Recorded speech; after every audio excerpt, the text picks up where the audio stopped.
Imagine you wake up, you hear something outside, maybe something scrabbling around on your roof or above your bed. You take a step outside, and there, in all of its horrific glory, you come across an emaciated creature, pale, skinny, white-skinned, hairless, terrifying to behold. And in some cases, it's just as afraid of you as you are of it, but in some cases, not so much.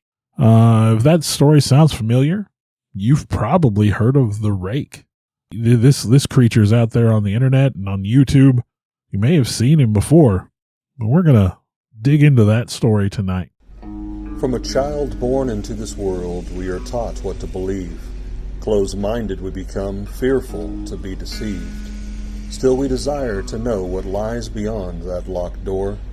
The art of the storyteller, conjuring tales of legend and lore.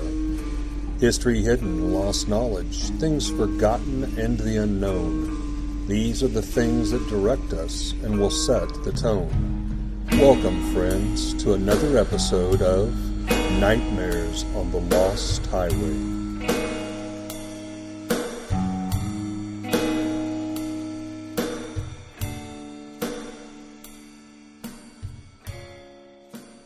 So, Eric, I know that you had not had any familiarity with the Rake when I proposed this topic. I had seen some of the images, but I guess I didn't recognize that that's what the Rake was. I was still thinking the Rake was kind of a barnyard tool that you'd keep in your tool shed.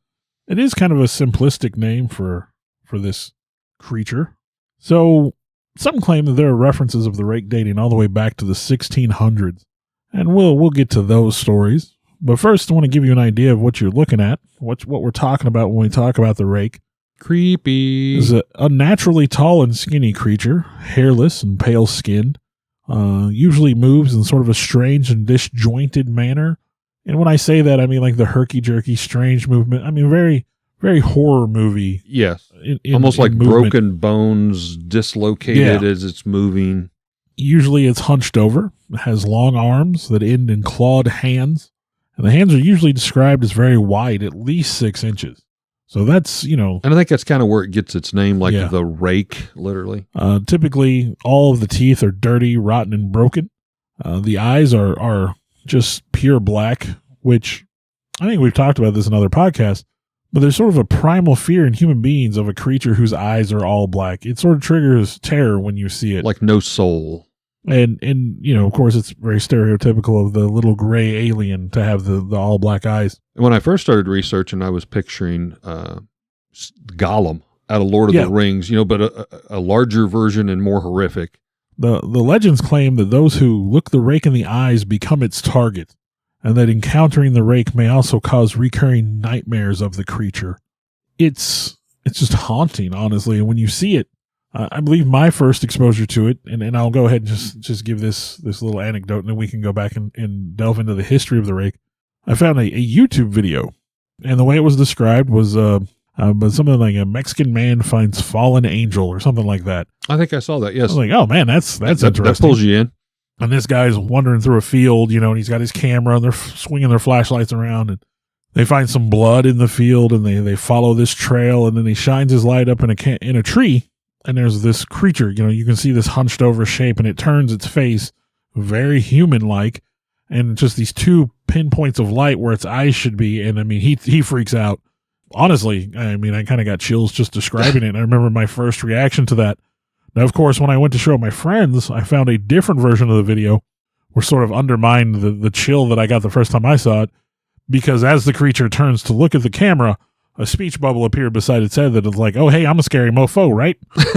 So that kind of derailed the chill of it, but the video was the same, Well, and this is, in my thoughts, this is the true definition of what's dubbed, creepypasta. I mean, the video sensations.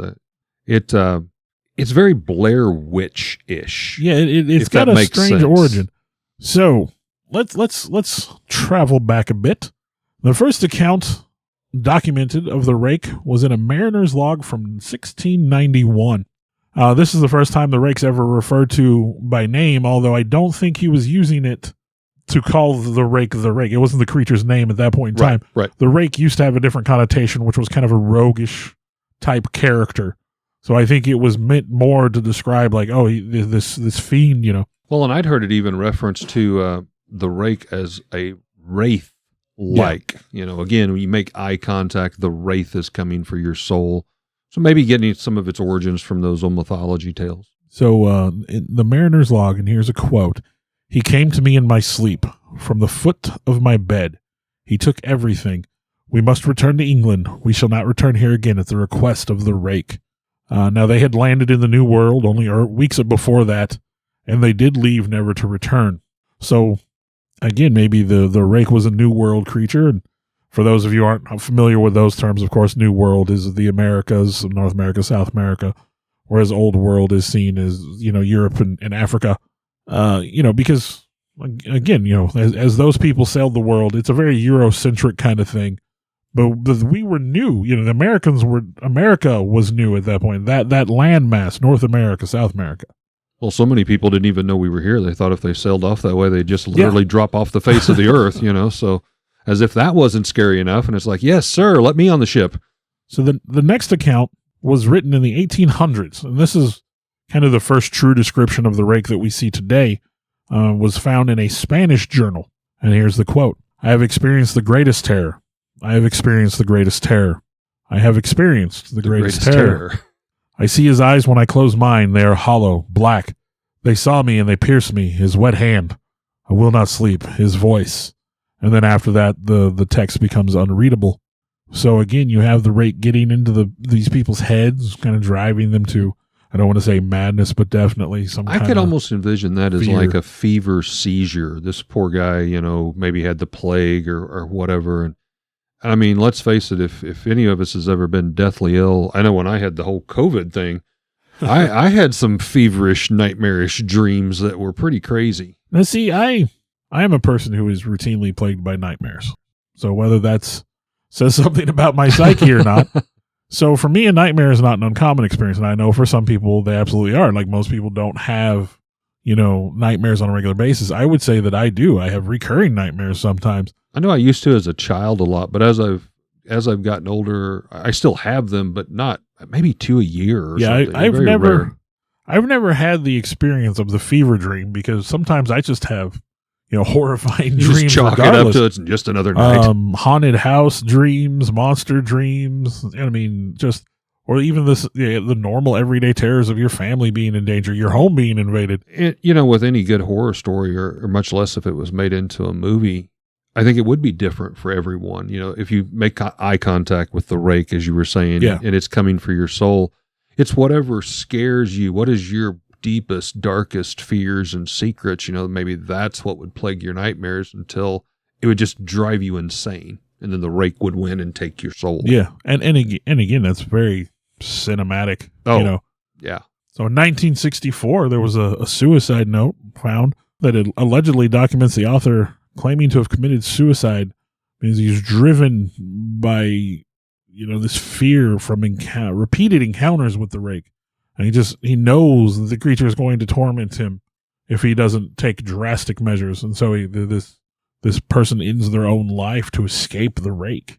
Again, this is... You just can't escape it. It may not take you the instant that you see it, but if you see it, it's a sign of death.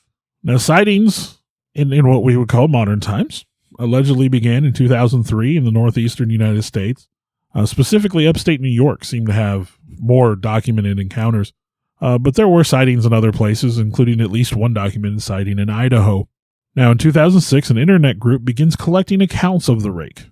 These encounters seem to follow certain similar patterns, but they seem to have the creature creeping into bedrooms, outside windows, videos that show the creature climbing on the roofs of houses. And I've seen multiple YouTube videos like of peeking over the peak of the roof at somebody, like they crawled up on a ladder. That was creepy as all get out. One of them, the guy goes out on his porch and it kind of peeks down from the over the gutter.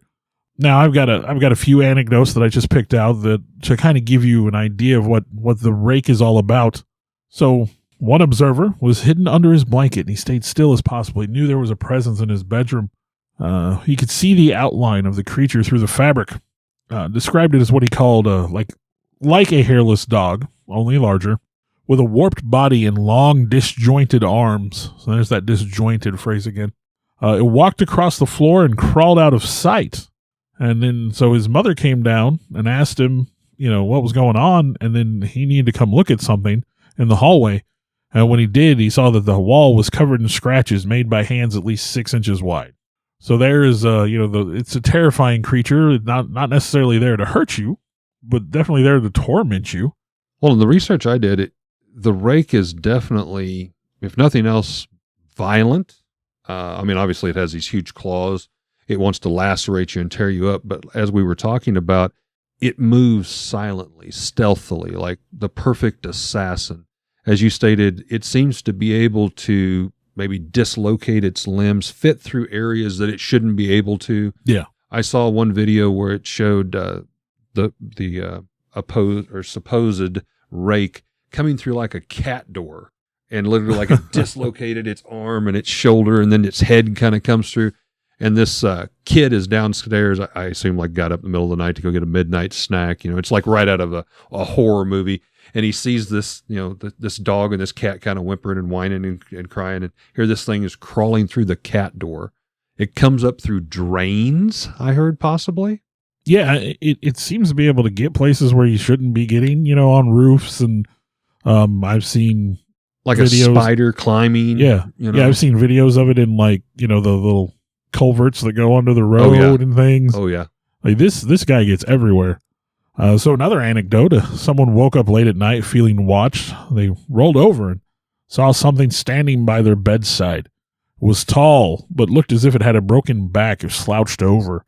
They described the creature as extremely pale, with the bones sticking out at odd angles under the skin. It had long clawed hands and the completely black eyes. Another anecdote, a woman wakes up thinking that her husband had gone to the bathroom. She pulls the sheets around herself and notices there's something at the end of the bed watching her. It's sort of sitting there, hunched over, facing away from the bed. And the body's in a disturbing and unnatural position, like she can immediately tell there's something wrong. This is not natural. Mm-hmm. The creature then sprints out into the hallway and up towards the children's bedrooms. So she gets up and she sees the creature in the hallway covered in blood, where it then runs down the stairs past her. So she calls for her husband. The husband goes, checks on the daughter. The daughter is seriously cut, has scratches and cuts on her. She's bleeding. So again, it's a violent creature. Now, I've heard and read that it is extremely hard to try to capture if anyone dared to be brave enough to try, because it can even have the power of teleportation. So literally, like if you throw a net over it or something, if it couldn't claw its way out, it might just vanish and then reappear. Now this is. Right, it's straight out of a movie. This is a horror novel. Yes. This is a creature. There could be so many movies made off of this. This thing couldn't exist. Yeah. Right? Well, here's the thing. The Rake, according to the internet, is 100% fake. Mm-hmm. It doesn't exist. This is the creation of a Create a New Monster project that featured on 4chan in 2005. They called it Operation Crawler, which has gone on to become the Crawler humanoid. Creature, it had the following description, and I'm going to quote. This is what they came up with on 4chan. Here's what we've got so far. Humanoid, about 6 feet tall when standing, but usually crouches and walks on all fours. It has very pale skin. The face is blank, as in no nose, no mouth. However, it has 3 solid green eyes, which, that doesn't match the description we have. Yeah. One in the middle of its forehead and the other 2 on either side of its head towards the back. Again, that doesn't quite match what we were talking about. Usually seen in front yards and suburban areas, usually just watches the observer, but will stand up and attack if approached. When it attacks, a mouth opens up as if a hinged skull that opens at the chin, reveals many tiny but dull broken teeth. That's pretty much what we're describing when we talk about the Rake. Now, they'll admit on 4chan that the experiment, in their words, got out of the lab. It began to spread across the internet like wildfire, began to become associated with other creepy pasta. Supposedly, the Slender Man gave the Rake his powers, things like that. And the Slender Man, again, we could talk all about him in a totally different episode. He dresses better, though. By December of 2010, there was a Tumblr account created just to document quote-unquote Rake sightings. Now, if the Rake is a creation of 4chan, the Rake does not exist. Why are there still sightings reported every year around the world? Yeah, not just the United States. I mean, it definitely seemed to get a foothold like in the New York eastern states, but it's branched out a little bit. Now, could these be continuations of the original project? People continuing the stories, or maybe something more? Maybe by believing in it, they gave it life. I like where you're going with that, Eric, because I'm going to talk about one of my favorite concepts here. I learned about it in an episode of The X-Files a long time ago, but it is based on real mysticism. That is the concept of the tulpa. I don't know if you've heard of tulpa before. I think we've talked about it before. Yep. But the tulpa is a concept that refers to a type of imagined being that is willed into existence. It could be willfully brought into existence. It could be accidentally brought into existence. And so the question becomes, did enough people read about the Rake and believe the stories that it could potentially have been willed into existence? Did they open that gate? Now, again, with the tulpa, this is like I said, it's a precept of mysticism that hinges on the belief that you could create a thing through enough belief. And I mean, let's face it, that is, I'm going to use the word scientific because we've had people like in the medicine fields that they have overcome odds that should have killed them with diseases, and they believed themselves well. And it could work just the opposite. You believe you're sick, and I mean, it could go either way. The power of the human mind is quite impressive. And, you know, the story, of course, that we don't use our full potential, that there's so much there untapped. And you'll hear about the collective consciousness of humanity where we're all sort of existing in, I don't want to say hive mind state. That's not exactly, but we all have a shared consciousness. Yeah, similar. So, you know, when we tell stories, we used to tell stories, schoolyard. Let's just, our lifetime, you and I. You know, maybe you read a book about Bigfoot and you went out, you went to school and you were associated with your friends and maybe 2 or 3 of you would get together and you'd be like, oh man, you know, I read this story. And so say you talk to 3 people and 2 of those people don't copy that story. They don't tell anybody else, but one of them does. That story continues to grow. But eventually that story is going to stop. Someone is going to tell someone who doesn't tell anybody else, and that story stops. The internet changed all that. We've talked about this. You could put something on the internet and it is out there forever. You can't get rid of it. You can delete it, but it's still there. You know, politicians try on a daily basis to scrub things they don't want the world to know, but it's still there. So whereas, you know, I might tell a story to 3 people once upon a time and it dies with those 3 people, now if I put it on the internet, maybe 5 people see it and they point to somebody else. Maybe 5 years down the road, somebody else looks up that topic and comes across what I put there. Who's to say right now, us talking, putting the thoughts of the Rake out on the internet, and our, I think hundreds of listeners at this point, you know, we're putting it in their head. We're perpetuating the Rake. We're giving it power. I mean, we need to shut this podcast down immediately. We're done. I mean, in the old days, that was the belief with demons. It still is the belief with demons. If you give them a name and you talk about them, you give them power. And maybe we're doing that with the Rake. Now, one could also argue, Bill, that we'll go back to the playground Bigfoot scenario story, that, yeah, I read a book about Bigfoot, you know, back in elementary school, and I get all excited about it. I mean, that's right up my alley, as I know it is yours. I share that, and one of your friends overhears that story. Now, they go home, ride the school bus out in the middle of the farm, and all of a sudden, as they're staring at the edge of the woods that lead into the fields, they notice a hairy creature standing there. Maybe, for lack of a better term, educating them, opening their mind up. Now they see stuff that's been there the whole time. Yeah. Just because they weren't looking. Kind of goes back to the innocent, looking through life of the innocent eyes of a child. You know, you don't know that it shouldn't exist. There's not those taboo subjects that we don't discuss. But now, I will say, I'm going to kind of pull us out of the dread here. Ironically, if you go to the internet right now, you Google search or whatever your application is, the Rake, on the internet, you will most likely find a large group of teenagers to mid-20-year-olds with a lot of, we'll call Blair Witch-style filming. Oh, yeah. You know, smattered with a bunch of mumbo-jumbo and over-anxious, bad acting, chitter-chatter.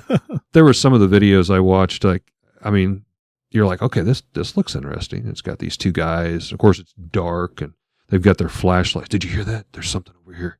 They cross over a ditch, climb a fence, and they're like, dude, there's something behind that tree. I just saw it. It scurried up the tree. Yeah. So they go over, and then you see this kind of what could be a horrible Dollar General Halloween outfit guy kind of sticking his hand puppet over a branch, and they're like, oh my gosh, it's going to get us, it's going to kill us, and they're, almost kill each other trying to get through the barbed wire fence. But for every 5 or 10 of those you see, there's always one that just seems like a regular dude who got woke up in the middle of the night by some noise, and he pans up to the roof. He's like, I heard something on the roof. Heard the scurrying or claws. And you see a thing that you'd have to get a skinny person into some of these costumes. There was one in particular that comes to mind, and the guy had heard something out on his back porch. And I think I want to assume it was like California or something. There's a nice big in-ground pool, and he gets a ladder literally out of the garage. Looks like it's 11, 12 o'clock at night. He puts the ladder up against the house, and he's crawling up, and he's like, no, I got to see what's up here. And somebody's filming him. Well, be careful. Don't fall off the ladder. And as soon as he touches the shingles on the top, this creepy ass thing sticks its head around by the chimney. I've seen that one. Yeah. And yeah, as you said, there is no human being on this planet that would fit in that Halloween costume outfit. It creeped me out. I saw one, and it's out there. I've seen it more than once, so I know it's one of the more common. But it's almost like I would call it a snake cam, but the little kind of camera that you run, like into a pipe or whatever to look. And this is like a big storm drain thing. And I don't know if it's on some kind of, remote control vehicle or whatever, but they're running this little camera in, and you can see it, and it's got, it's got a display on it. So it's recording information, and it's going along, and you can see rats kind of scurrying around here and there, and it's got water running through it. I mean, it's a real nasty looking little hole. Right. And then you can see where there's like a bend in the tunnel. And as it gets close to the bend, you see this skinny, creepy thing lean out, and it's on night vision. So it's the only reason you can see it is because it's night vision enhanced. But you just see pitch black dark, the pinprick eyes, but it kind of peeks out, and then like the camera stops. Like whoever is running the remote is like, oh crap, He's like, well, hello there. And then they kind of creep forward a little bit more, and the thing peeks out again, like, oh, hey, there's something here. And then it disappears. And then you see the camera start to back up. Because, what else are you going to do? In reverse. And again, this isn't a storm drain. Who hangs out in a storm drain be hanging out rats? And running around in a goofy costume just trying to scare people? Yeah. And mind you, these are video evidence, I stumbled across an interesting website. I think I sent you a link, Phantoms and Monsters, I think it's called. Mm-hmm. But apparently it's like a blog, and they post like these daily, documented encounters with the strange and unknown. I've actually started reading quite a bit on that website. Now, we talk about the Rake and these pale humanoid, these crawlers. Again, if this was a 4chan invention, why are we still talking about it? Why are we still... the Slender Man thing, it kind of came and went. It burned real bright for a little while there. They had web series, and they made a movie, and then you had the unfortunate incident with the little girls where they stabbed another girl and blamed it on the Slender Man. But the Slender Man's kind of slipped out of the public eye. Yeah, he's faded out. But you still have these reported encounters with the Rake. And I've got a few here. Summer 2013, St. Augustine, Florida. Family's driving home late at night, and the mom swerves to avoid a hitchhiker walking down the road. And, these small town country roads, there's not, much sidewalk, if at all. Right. And they're pretty narrow. Now, I think the kid in the back looks back to see if the man is okay. And when he does, he sees this slouched over, pale humanoid figure kind of lurking just off the road behind the hitchhiker, and had, eye shine on the eyes like an animal would. October 2020. So now hold on. He saw it and the hitchhiker? Yeah, it was like off the road, kind of lurking behind the hitchhiker. Okay, now what would you do if that was you? Would you stop and help the hitchhiker and be like, hey, dude, you're about to get mauled? Or would you just floor it? Or I would like to think that I would stop and say, hey, dude. You'd like to play the good person card. But in reality, if I saw that, I got to be honest. And if I was in the car with my kids... That's a little different. Do you want to stop? Different. You don't want to expose them. I don't want to see anybody get killed by the Rake. Hey, sorry, hitchhiker, I got kids. See you later. Good luck, buddy. Maybe airdrop him some kind of, hey, the Rake's behind you. Hope he got my text. October 2020, Pelham in Helena, Alabama. A young man is relaxing with his girlfriend late one night, decides he's going to go out and get a cigarette, when he hears a woman's voice yell, "Someone help me." So the voice is coming from across the road. There's a small patch of woods over there. So he's, obviously wants to help if he can. So he's kind of in a housing development, this little, bordered up against these woods. So he starts walking down the road a little bit, gets closer to the forest, trying to figure out where this voice is coming from. Every time he gets close to it, it seems to move further and further away. It's pulling him further and further from the safety of his home. And he just keeps getting further and further away from home. So finally, he's like, okay, somebody's messing with me. He turns around, he starts going home, and he hears this voice from the woods again. Hey, somebody help me. And he can, at this point in time, he hears something. Something's moving through the trees. And he looks over, and he sees a shape. He describes it as human-like, low to the ground, very pale, and it's kind of crawling through the underbrush. Then, as he gets closer to his house, the voice begins to scream, "Why aren't you helping me?" over and over and over. And then, as he's getting to his driveway, whatever it is starts to growl. And at this point, of course, he sprints up the driveway to get in the house. You don't want to mess with something that's out there getting ready to attack you like that. August 14th, 2021, Minneapolis, St. Paul, Minnesota. Two friends are fishing in a park. They decide to leave as it starts getting dark, and they see what they think is a pair of fireflies. You don't think much about that, but they don't go away. They don't blink off, and they stay the same distance apart no matter what. So they figure out that this is not fireflies. Yeah, this is eye shine. So they shine a flashlight over there to illuminate whatever this is, and they light up a very pale, skinny humanoid. They yell, obviously, oh, holy crap. And they try to scare it away. Well, as it leaves, it yells back at them using the same voice that they use. That's a nice touch. Now, they did talk about it with friends later on, and their friends told them that, the people of Native American heritage said skinwalker. Mm-hmm. And if you think about it, yeah, descriptions of the Rake do resemble skinwalker descriptions. December 30th, 2021, Leesburg, Virginia. Motion sensor camera comes on. Lights are activated outside of the home. And I've seen the pictures on this one. One clip shows a very, very thin arm with strange fingers just to the edge of the frame, kind of pulling out of view. So it's like the motion camera, activated just a split second too late as it left frame.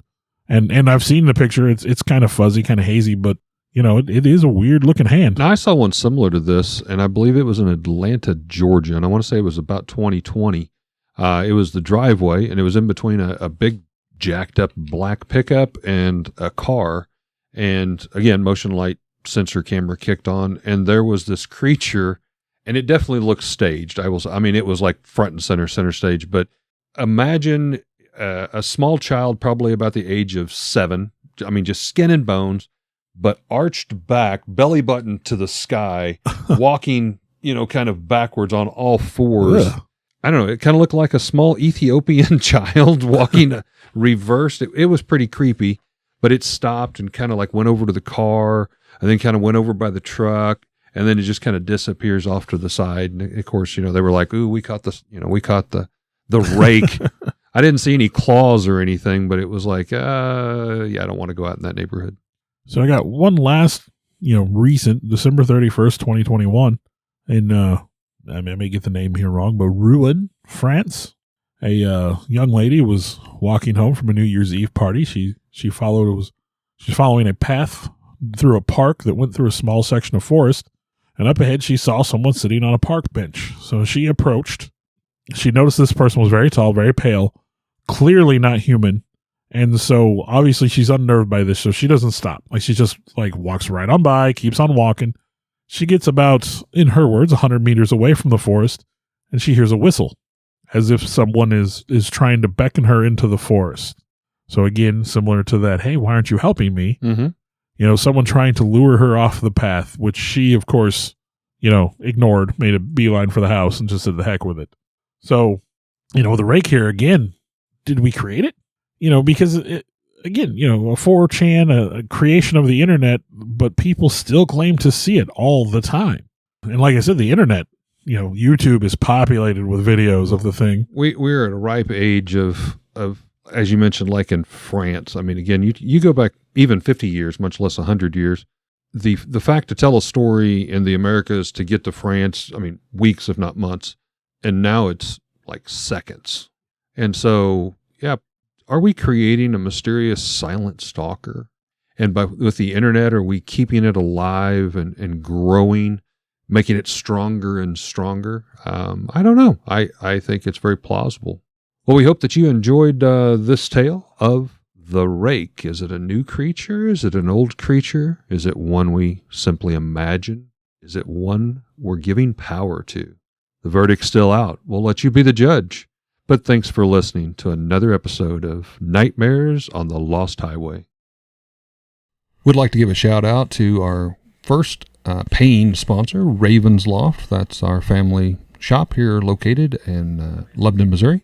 It's your one-stop gaming, vintage toy, and collectible shop where you can find Star Wars, Transformers, G.I. Joe, comics, vinyl records, role-play gaming, Magic the Gathering, and so much more. We're located here at 223 West Commercial, downtown Lebanon, and also in our second location, also here in Lebanon at the Heartland Antique Mall. We'd like to thank Raven's Loft for, again, supporting Nightmares on the Lost Highway. I want to take a time to thank the people that helped bring this all together. Alex Tudor, you can almost call him our producer at this point. Sarah Tudor, who also helps with some of the technical stuff. I want to take a moment to extend thanks to Eric for letting us use his space to record in, kind of our makeshift studio. I, in turn, would like to thank Bill for, one, putting up with me and using this camaraderie to do something we both very much love and enjoy doing, and thank Bill's family for allowing him to spend all the time to work and clean up our recordings and present them in what you hear in the final terms, the final edition, if you will. And I'd like to thank all of you for continuing to listen. I know we've got some loyal followers out there. We do this as a labor of love, but we're happy that there are people that enjoy it hopefully as much as we do. Thank you very much.